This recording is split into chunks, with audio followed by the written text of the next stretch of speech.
Hey guys, welcome back to my channel. So दिनै 11 January 2025 बर' साहित्य सभानि बोसोरारि जथुमानि नैथि सान।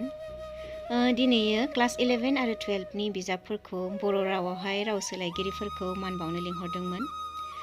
बरायनाय खामानिया जोब्बाय दायो। ओमफ्राय बिथांमोननि गेजेराव आंबो दङमोन नालाय बेखायनो मेमरि हिसाबै गालांनो साननानै बे भिडिअखौ बानायनाय जाबाय।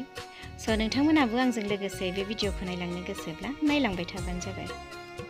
हायार सेकेन्डारियाव राव सोलायगिरि बिथांमोनखौ आं समाव खावलायदों जोंनि बे जौसाङाव फैनो थाखाय बिथांमोना जौसाङाव फैनांगौ। आरो बे समाव जों जारिमिन आयदायाव फैबाय। गिबियाव दङ doctor Julian Basumatary vice principal Salbari फरायसालिमा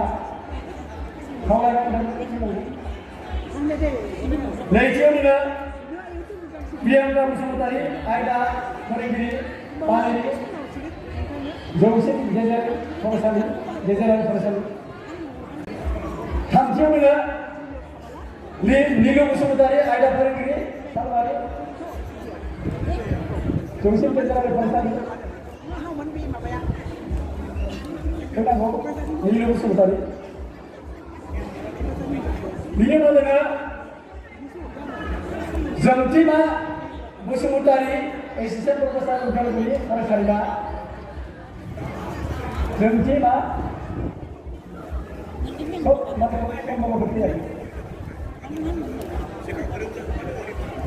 बिनि उनाव दङ दीपांकर बसुमतारी। बेनिफ्राय दं doctor Kusum Brahma assistant professor degree college बिथांखौबो आङो खावलायबाय। बिनि उनाव दङ Gayaram Basumatary assistant professor Salbari college. बिनि उनाव भवानी नार्जारी पिजिटि उदालगुरि गार्लस आइजो हिन्जावसा जौसिन फरायसालि। बिनि उनाव दङ जोंसारि ब्रह्म पिजिटि सानजाफारि सोलोंसालि गरेस्वर गदाय फैयाखै। बेखौ होनदों फारियै होनलांखादों जायखिजाया थाबनो थियारि जानो खावलायबाय। Doctor Madan Chandra Boro' former controller of examination आरो registrar IC of Kumar Bhaskar Varma and ancient study university Nalbari बिथांखौबो आं फैनो खावलायबाय। साबायखर जाबाय। बिनि उनाव दङ मानिनां राजेन बसुमतारी एसिस्टेन्ट टिचार लासित एमइ स्कुल बिथांखौबो लारियाव थाफानो खावलायबाय।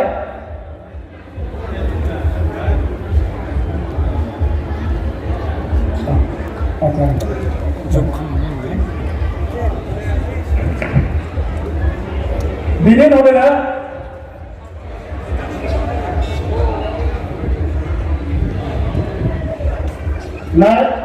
नगेन्द्र बर' डक्टर नगेन्द्र बर' बिथाङा फैनांगौ एसिस्टेन्ट प्रफेसार बिबि किसान कलेज नगेन्द्र बर'। बिनि उनाव दङ Dharmeshwar Brahma assistant professor BB किसान कलेज। नेक्स्ट दङ mister Bahadur Basumatary assistant professor Tamulpur college. बिनि उनाव दङ Ranjila Basumatary assistant professor Paneri college Ranjila. बिनि उनाव दं Nerson Narzary assistant professor Tamulpur college. नेक्स्टआव दङ डक्टर कालिदास ब्रह्म लखिमपुर हिन्जावसा फरायसालिमा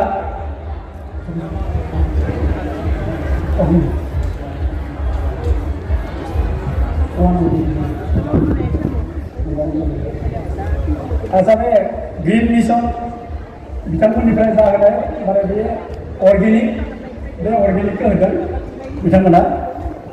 दा बेनि उनाव दं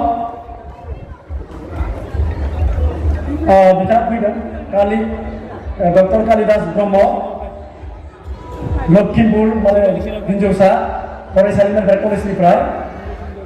नेक्स्ट जोङो अनजिमा नार्जारि एसिस्टेन्ट प्रफेसार टंला कलेज अनजिमा नेक्स्ट जोङो मनालिसा दैमारि साबजेक्ट टिचार आयदा फोरोंगिरि उदालगुरि जौसे गेजेरारि फरायसालिनिफ्राय प्रियंका बसुमतारी मनालिसा दैमारि आरो बिनि उनाव दं Indra Raja Brahma principal Salakati junior college next फैबाय जोङो इकनमिक्सआव रांखान्थि आयदायाव फैबाय बेखौ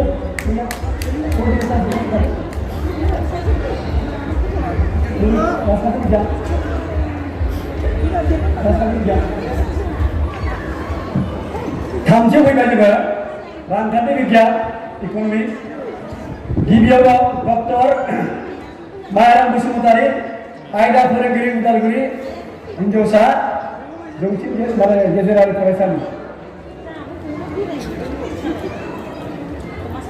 मायाराम बसुमतारी अन्नानै बिनि उनाव दं डक्टर रुपम बर' एसिस्टेन्ट प्रफेसार टंला फरायसालिमा थामथियाव दं मिस्टार कृष्ण कान्त बर' एसिस्टेन्ट टिचार उत्तर बेन्दा जौसिन गेजेरारि फरायसालि बिनि उनाव दं अनसुमा बर' पिजिटि सान्ताब्रानि सिनियर सेकेन्डारि फरायसालि बयबो आखाइ हमना नांगौ सिरि सिरि जादों बिथांमोना एसे थुलुंगा मोननांगोन जोंनि हारिनि थाखाय रावफोरखौनो बिसोरखौ फोजौनायाव जोबोर खस्थ' खालामना मदद होदों बेखायनो बयबो आखाइ खबनानै होयोब्ला उत्साह बिथांमोना गोजोन थुलुंगा मोनगोन बिथांमोनसिम खावलायबाय नोंथांमोननिसिमबो आङो खावलायबाय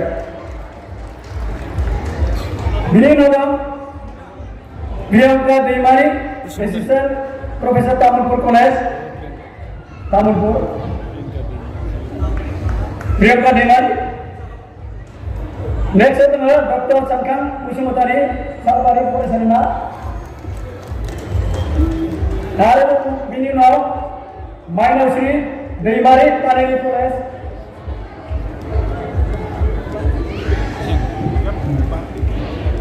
बिनि उनाव दं असिन मेरि दैमारि टंला कलेज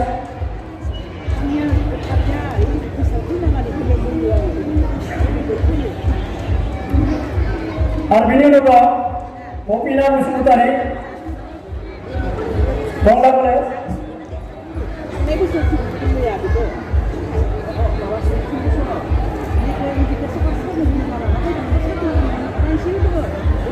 आं निमाहा बिदों असिन मेरि दैमारिया टंलानिफ्राय नलबारि आइजो फरायसालिमायाव थांबाय बिथांनिसिमबो साबायखर थाबाय बिनि उनाव दङ रुक्साना दैमारि बिथाङाबो बावैसो जोंनि माने गोजोनथाव रादाब पार्लामेन्टारिनि माने बड' कन्स्टिटिउसननि माने इन्टारप्रेटर हिसाबै सेलेक्सन जाबाय बिथांखौ आङो साबायखर बावबाय बिनि उनाव दङ इन्दु बसुमतारी भेरगाव कलेज इन्दु बसुमतारी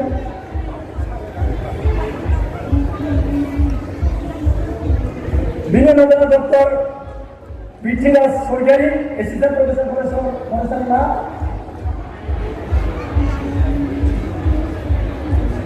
बिनि उनाव दङ सानसुमा दैमारि पिजिटि इउएन एकाडेमि टंला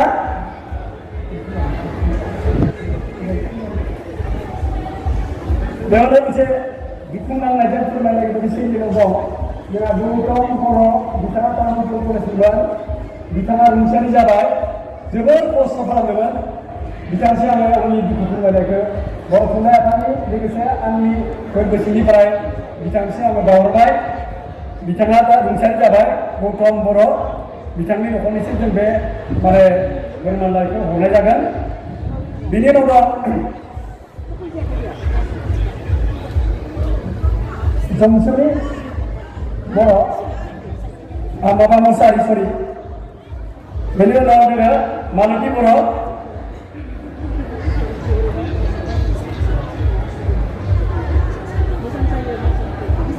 आरो बिनि उनाव जोङो हरगेश्वर बर' माबायाव दंहैयो नाथाय जों गामिनो हरगेश्वर बर' जितु ब्रह्म भेरगाव फरायसालिमा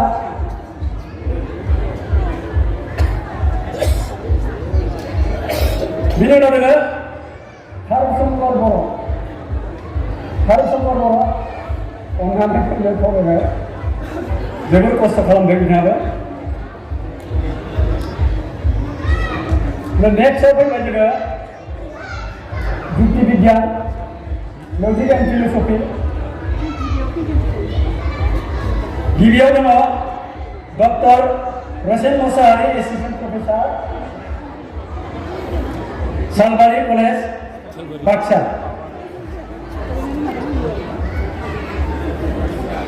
नैथियाव दङ मनाश्री बर' एसिस्टेन्ट आगोलाव माने गणेश कलेज दंमोन दा गणेश जौसि नोगोरारि फरायसालिनि एसिस्टेन्ट टिचार हिसाबै दं मनाश्री बर' फैनो खावलायबाय गुरैयै सर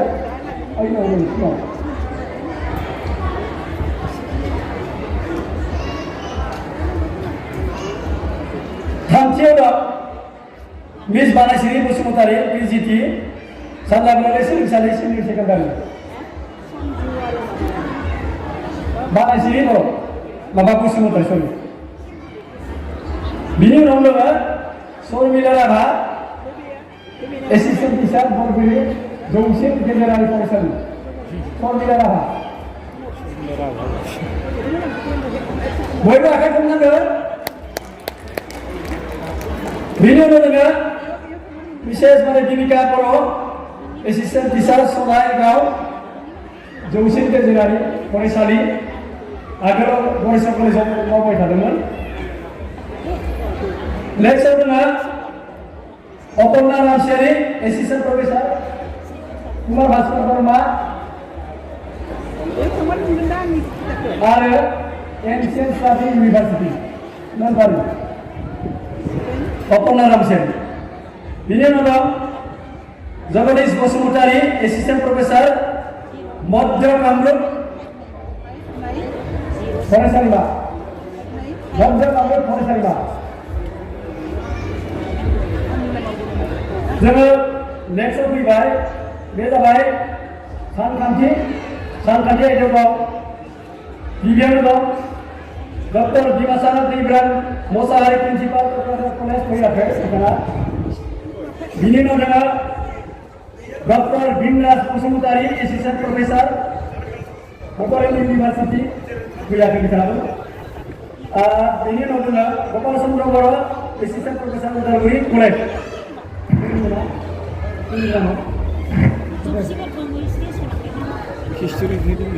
नेक्स्ट दं जादव नार्जारि आयदा फोरोंगिरि सालबारि हारसारि आयदा फोरोंगिरि बिनि उनाव दं विष्णु प्रसाद ब्रह्म एसिस्टेन्ट प्रफेसार बिबिसा फरायसालिमा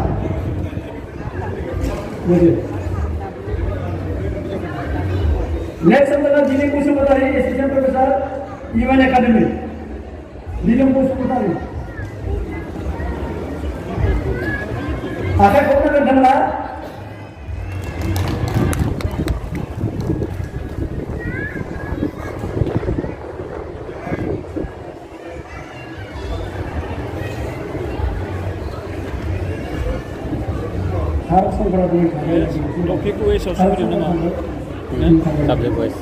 Next adalah Dr. Jiten Boro, Assistant Professor Kampung College, Sabata.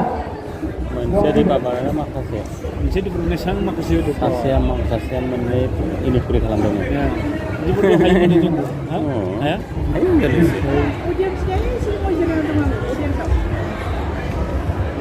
Enggak bro, itu ujian. Ujian sih Nima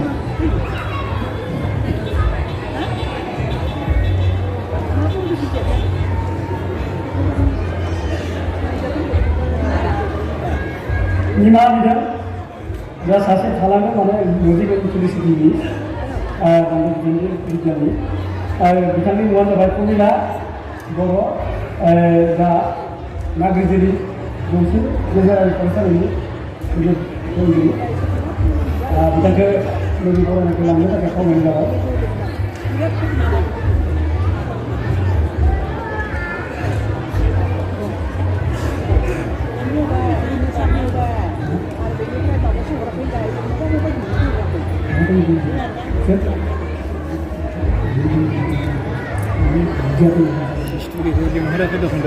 Next जाबाय मेथामेटिक्सनि सानखान्थिनि Bidintha Brahma assistant professor UN academy Kokrajhar आरो डक्टर जिलि बसुमतारी क'क्राझार सरकारि कलेज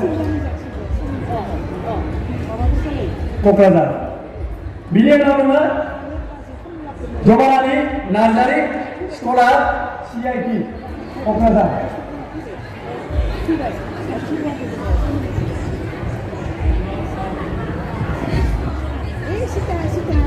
आखाइ खबनांगौ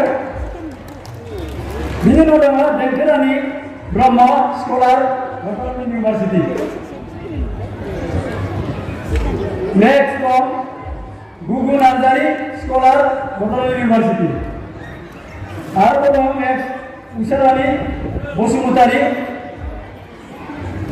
माने स्कलार बड'लेण्ड इउनिभार्सिटि नारायण क'क्राझार कलेजाव हाबबाय दा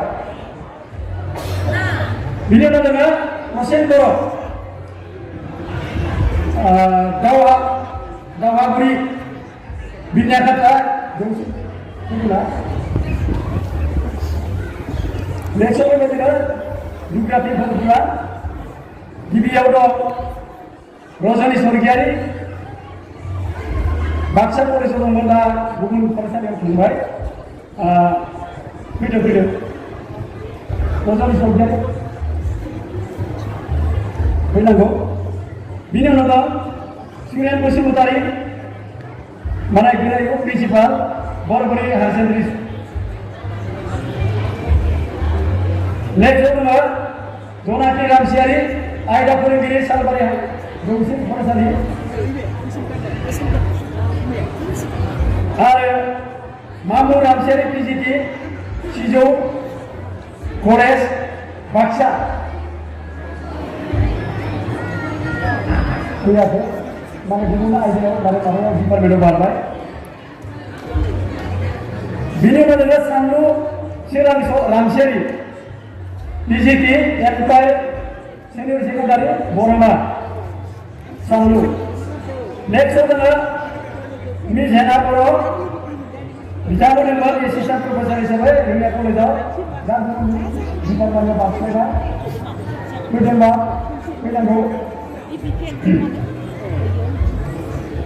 नेक्स्टआव दङ मृदुला बर' PGT एमफाइल सिनियर सेकेन्डारि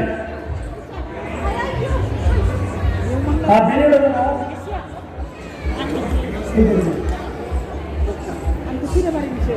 बिनि उनाव दङ मानिराम देवबार रामसियारि गाहाय फोरोंगिरि बरमा हिन्दुसा गोजौ फरायसालि बिथाङा जोबोर मदद होदों हानायमानिखौ माने मेङालासिनो खामानि मावनानै जोंनि गासै जुग्राफि आयदाखौ एबा गुन आयदाखौ जाफुंनायाव हेफाजाब होफादों बिनि उनाव दङ दिदोम बसुमतारी गसाइगावनिफ्राय फैदों बिथाङा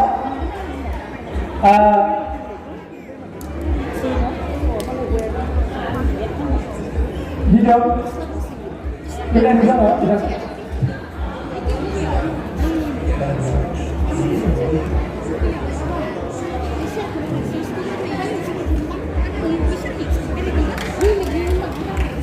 बिथाङा मावनाय माबा एफर भारत माबायाव मावदों IIT माद्रास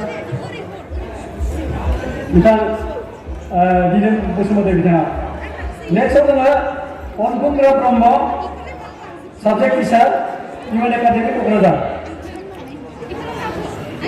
आरो बेनि उनाव दङ Aruna Narzary subject teacher UN academy next दङ Phungbili Brahma subject teacher UN academy Kokrajhar बेनि उनाव दङ खामि ब्रह्म दङ खामि ब्रह्म बिनि उनाव दङ डक्टर अनिल बर' रिभिउआर नायसंगिरि नायबिजिरसंगिरि बिथाङा एसिस्टेन्ट प्रफेसार टिउ फरायसालिमा नेक्स्ट दङ सुबुंसा औवारि साबजेक्ट टिचार एबा आयदा फोरोंगिरि इउएन एकाडेमि जों जारिमिन आयदायाव फैबाय गिबियाव दङ doctor Julian Basumatary vice principal Salbari फरायसालिमा नैथियाव दङ प्रियंका बसुमतारी आयदा फोरोंगिरि बानेरि जौसिन गेजेर फरायसालि गेजेरारि फरायसालि थामथियाव दङ नीलु बसुमतारी आयदा फोरोंगिरि सालबारि जौसिन गेजेरारि फरायसालि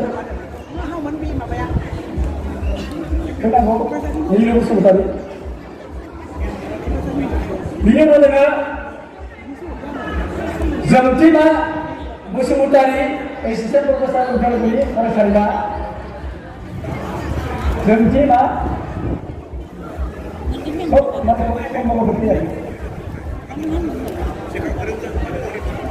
बिनि उनाव दङ दीपांकर बसुमतारी